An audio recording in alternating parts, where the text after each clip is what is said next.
എനിക്കൊരു ആഗ്രഹം ഉണ്ടായിരുന്നു.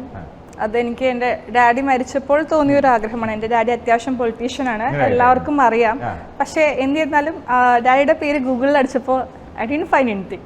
സോ അന്ന് മുതൽ എൻ്റെ ഒരു ആഗ്രഹമാണ്, എൻ്റെ പേര് അടിക്കുമ്പോൾ അത് എത്ര വർഷം കഴിഞ്ഞാലും, ഈവൻ ഞാനൊരു പാസ് ഔട്ട് ആയാലും, ഞാൻ മരിച്ചു പോയാലും എൻ്റെ പേര് അടിക്കുമ്പോൾ എന്തെങ്കിലും ഒരു ഫോട്ടോ കാണണം എന്നൊരു വാശി ഉണ്ടായിരുന്നു.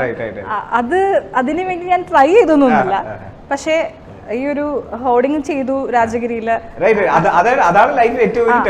അങ്ങനെ ചെയ്ത് അത് വന്നപ്പോ ഇപ്പൊ ഞാൻ ഗൂഗിള് ചെയ്യുമ്പോ ഒരു സന്തോഷമുണ്ട്. അപ്പൊ അതില് എന്റെ ഫാദറിന്റെ പേരും എന്റെ അച്ഛന്റെ പേര് വരുമ്പോ അതും എനിക്കൊരു പ്രൗഡ് മൂമെന്റ് ആണ്. അങ്ങനത്തെ ഒരു ആഗ്രഹം, വാശി ഭയങ്കരമായിട്ടുണ്ടായിരുന്നു.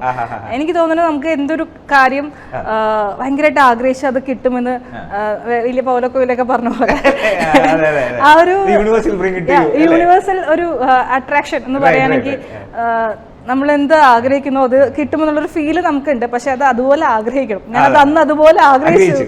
അങ്ങനെ ഒരു ഫീല് വേണം എന്നുള്ള ഒരു ഭയങ്കര ഒരു ഫീൽ ഉണ്ടായത് കൊണ്ട് I am proud of that. അതിന് ഞാൻ പ്രൗഡാണ്. അല്ല, ഇപ്പൊ ഈ ഗൂഗിൾ ചെയ്ത് നോക്കിയപ്പോഴേ ഇപ്പൊ ഇനീഷ്യൽ സ്റ്റേജിൽ നമ്മൾ അങ്കമാലി ഡയറീസ് കഴിഞ്ഞാണ് ഗൂഗിൾ ചെയ്ത് നോക്കിയത്. ഡെഫിനറ്റ്ലി. അപ്പൊ എന്തായിരുന്നു വാട്ട് ഈസ് ലൈക്ക്, എന്തൊക്കെയാണ് വരുന്നത് first 3 options, I mean recommendation എന്തൊക്കെയാണ് വരുന്നത്? അങ്ങനെയൊന്നുമില്ല. ഡേറ്റ് ഓഫ് ബർത്ത് അത് വേറെ ഏതോ 18 എന്നൊക്കെ ഇട്ടുണ്ടായിരുന്നു.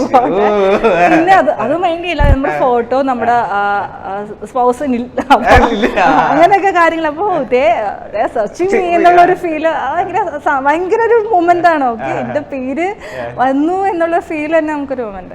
എനിക്ക് തോന്നുന്നത് അതായത് സ്കൂളിലാണെങ്കിലും ഇപ്പം കോളേജിലാണെങ്കിലും ഈ ആർട്സുമായിട്ടൊന്നും വലിയൊരു ബന്ധമൊന്നും ഇല്ലാത്ത ഒരാളായിരുന്നു. അങ്ങനെയുള്ള ആള് പെട്ടെന്നൊരു സുപ്രാതിൽ അങ്കമാലി ഡയറീസ് എന്ന് പറയുന്ന ഒരു മൂവിയിൽ ഒരു ക്യാരക്ടർ ചെയ്ത് കാണാണ്, ലിച്ചി എന്ന് പറയുന്ന ക്യാരക്ടർ ചെയ്യാണ്. അത് എല്ലാവരും ഭയങ്കര നോട്ടീസ് ചെയ്യാണ്. അപ്പൊ ഇനീഷ്യൽ ഫ്രണ്ട്സിന്റെ ഒക്കെ ഒരു റിയാക്ഷൻ എന്താണ്, ആക്ച്വലി ഞാൻ ആരോടും പറഞ്ഞിട്ടുണ്ടായിരുന്നില്ല. ട്രെയിലർ വന്നു, അപ്പൊ അതില് കുറച്ചേ ഉണ്ടായിരുന്നുള്ളൂ അങ്കമാലിയുടെ. അപ്പൊ ഞങ്ങക്ക് ഗ്രൂപ്പ് ഒക്കെ ഉണ്ടല്ലോ ഓൾമോസ്റ്റ് വാട്സപ്പില്. അപ്പൊ എല്ലാരും വന്നിട്ട് അത് എടുത്തിട്ടിട്ട് പറഞ്ഞു, നീ എപ്പോഴാ ജൂനിയർ ആർട്ടിസ്റ്റ് ആയിട്ട് വർക്ക് ചെയ്യാൻ പോയേ?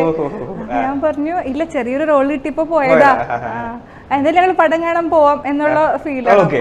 അവരുടെ ഫ്രണ്ട്സും എന്റെ ഫ്രണ്ട്സും ബാക്കിയുള്ള വീട്ടുകാരോടും നമ്മുടെ ലിച്ചി ചെറിയൊരു റോൾ ചെയ്തിട്ടുണ്ട്, പോയി ഒന്ന് കണ്ടിട്ട് വരാം. അത് ഒരുത്തന്നെ വിളിച്ചിട്ട് പറഞ്ഞു, ഞാൻ ജൂനിയർ ആർട്ടിസ്റ്റ് ആണെന്ന് വിചാരിച്ചത്. അങ്ങനെ പറഞ്ഞിട്ട് ഞാൻ പോയേ. അത് പക്ഷെ അതൊക്കെ സന്തോഷമുള്ള കാര്യമാണ്. ആരോടും കാരണം എനിക്കത് വലിയൊരു ഇത്രയും വലിയൊരു ഇമ്പോർട്ടൻ്റ് ആണെന്ന് എനിക്ക് തോന്നിയില്ല. ഒരു പടത്തിൽ അഭിനയിച്ചു എന്നുള്ള ഒരു ഫീൽ എനിക്ക് ഉണ്ടായിരുന്നല്ലോ. പക്ഷെ അത് ഇത്രയും രജിസ്റ്റേർഡ് ആവുമെന്ന് ഞാൻ പോലും പ്രതീക്ഷിച്ചിരുന്നില്ല. അല്ല, ഈ ആ ഒരു ഫസ്റ്റ് ഡേ നമ്മളൊരു ക്യാരക്ടർ ചെയ്യാൻ പോവാണ്, നമ്മളൊരു മൂവി. അപ്പൊ ഇതൊക്കെ എങ്ങനെയാണ്, ഹൗ ഡിഡ് യു ഒബ്സർവ്?